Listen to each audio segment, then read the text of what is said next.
Hawks. If you're joining me for the first time, welcome. If you are coming back, then welcome back. I have something for you today that's quite a bit different than our last book. May I present Bea Wolf, a graphic novel by Zach Weinersmith and Boulet. You're probably wondering, Mrs. Stahl, why did you get a book with a 5-year-old on the cover for a high school library? Well, Beowolf is an adaptation of Beowolf, which you may or may not have read yet. But Beowolf is a story that's well over 1,000 years old and is read by many a high schooler. So yes, I did order a book about 5-year-olds because of its connections to a piece of classic literature. Now keep an open mind, let me give you a little summary. A treehouse castle, Treeheart, is ruled by a wise and generous king named Roger.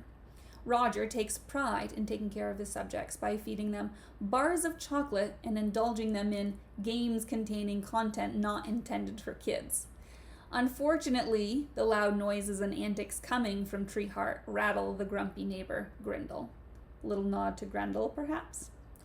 Grindel, with his tie, mustache, and tube socks, breaks into the treehouse one evening and makes it so clean and boring that no child would ever want to spend time in there. There are even posters hung reminding kids to brush their teeth and eat their vegetables. Roger is hopeless until Beowolf shows up from a neighboring kingdom with her army ready to do battle. If you've read Beowolf, you might know what happens when they come together in a storm of swords. But even if you have, it's kind of fun to read anyway. This book is full of stuff that teachers love. References to old stories, alliteration, and an author's note that has a lot of really great information. So why should you read it? Well, it's funny. It has pictures of kids with underwear on their head. It also pokes fun of teenagers a little bit, and may even make you think back to your treehouse days, throwing water balloons at passersby. One of my favorite parts of the story is when Bea comes face to face with Grindel. Here's the passage. She searched his spectacles, saw no fear, only a vast joy void, empty as a vacuum.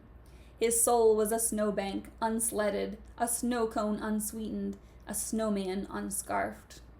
Geez, is that how kids really see adults? If someone called me a joy void, I'd probably cry. But I'd love to hear your thoughts on this new addition to the collection. So come down to the library and check it out. You can find it in our graphic novel section if it's not on display. Until our next chapter, happy reading and thanks for watching.